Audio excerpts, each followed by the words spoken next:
Bonjour, bienvenue dans mon bureau à la maison, où il fait un beau soleil dehors présentement et où il y a tout ce qui est nécessaire présentement, des lingettes pour nettoyer le clavier d'ordinateur, du purel pour nettoyer les mains de l'utilisatrice et plein de documents intéressants qui sont derrière moi que je vais vous présenter.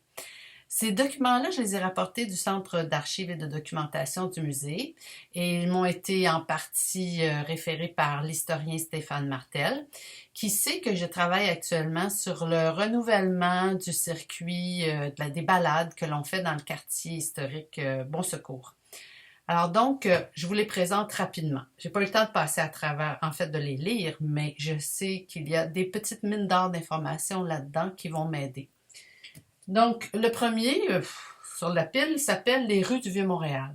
Alors, celui-là est assez vieux, je ne sais plus de quelle date, au fil du temps, en tout cas. Ça remonte très loin dans le temps pour vous dire qu'il y a plusieurs images de la chapelle, de la rue Bonsecours, et c'est pour moi un petit repère pour commencer.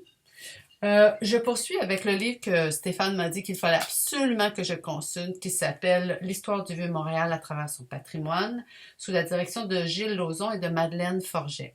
Alors donc, je vais nécessairement avoir à le consulter souvent. J'ouvre ici, ça c'est la page qui concerne la chapelle, entre autres, là, mais beaucoup de références sur tous les édifices. Je pense que le patrimoine architectural sûrement sera très, très présent et très bien présenté. J'ai déniché ça ici. C'est très étrange. Ben, en fait, pas étrange, mais c'est vraiment loin de notre réalité parce que c'était l'histoire telle qu'elle était enseignée en sixième, semble-t-il, par André Lefebvre, Montréal aujourd'hui et autrefois. Donc, ça date de 1967, donc ça commence à dater. Mais ce sont des circuits, des questions, des quiz sur les rues du Vieux-Montréal, les édifices, les photos de la chapelle sont là, avant, après, où situer les nouveaux édifices sur une vieille carte, etc. Donc, je pense que ça va m'intéresser aussi. Voilà un livre qui touche au sujet duquel je me préoccupe beaucoup. Ça s'appelle Portrait des arts, des lettres et de l'éloquence au Québec, de 1760 à 1840. Le circuit que j'aimerais imaginer, en fait, ajouterait la dimension du volet des arts, du théâtre, de la littérature dans l'environnement du Vieux-Montréal. J'ai une photo ici de mon arrière-grand-père, donc Ovide Antoine Richer, qui était luthier, violoniste et faisait beaucoup, beaucoup de généalogie, et était éditeur. Donc, il habitait, lui, au coin de, pendant un moment donné, pas toute sa vie, mais au coin de Saint-Paul et de la Commune. Euh, non, excusez-moi. Au coin, je ne veux pas recommencer la vidéo, ça fait deux fois. Au coin de la Commune et de la place Jacques-Cartier, dans un magnifique édifice qui existe toujours. Donc, Antoine Ovide, il m'inspire beaucoup. C'est un fabuleux personnage.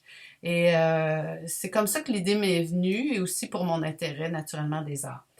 Donc, j'ai tout cherché. Je vais continuer à fouiller. Les Muses de la Nouvelle-France. Ceci nous donne le privilège de vivre les premières manifestations du mythe américain parce que Marc Lescalbo, premier poète de l'Amérique, dit-on ici, a écrit cette pièce de théâtre-là originale. Je ne vous dis pas que ça vaut très cher aujourd'hui sur le marché du théâtre, mais c'est intéressant. Ensuite, j'ai dans ma collection personnelle un livre qui s'appelle Peindre Montréal de 1915 à 1930. Alors, ce sont des peintures des peintres de la Montée Saint-Michel. Il y a des images fabuleuses du vieux port de Montréal.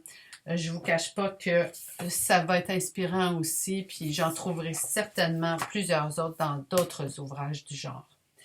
Enfin, pour agrémenter le tout et peut-être aller du côté des arts culinaires, le menu quotidien de Nouvelle-France nous met vraiment en appétit, ce livre-là. Il y a plein de recettes, mais il est préfacé ici par des informations livrées par Marie-André Bizier, que certains d'entre vous connaissent sans doute si vous vous intéressez à l'histoire du Québec.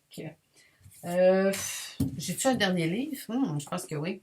Ah, mais ça, c'est une recommandation de lecture, un livre que j'ai acheté au bouquiniste de Bon Secours l'été passé, que nous allons reprendre en septembre. Et c'est une brève histoire de la lecture d'Alberto Manguel, qui est un Brésilien d'origine, mais qui a habité, en fait, il est né à Buenos Aires, je m'excuse, et il habite maintenant à Montréal. En tout cas, il a une résidence ici, et puis on sait que c'est quelqu'un qui a un amour de la lecture infinie, et ce livre-là est extraordinaire. C'est à relire pour se plonger dans cet univers merveilleux des livres. Alors donc, je vous donne des nouvelles du projet des balades de Bon Secours bientôt. En fait, dès qu'on réouvre, c'est sûr qu'on va avoir plein de nouvelles à vous donner sur la nouvelle exposition, les activités d'été comme les tournées découvertes du site archéologique, ce projet-là des balades dans le quartier de Bon Secours. En tout cas, on a tellement hâte, vous autres aussi. Puis on se retrouve bientôt. Au revoir!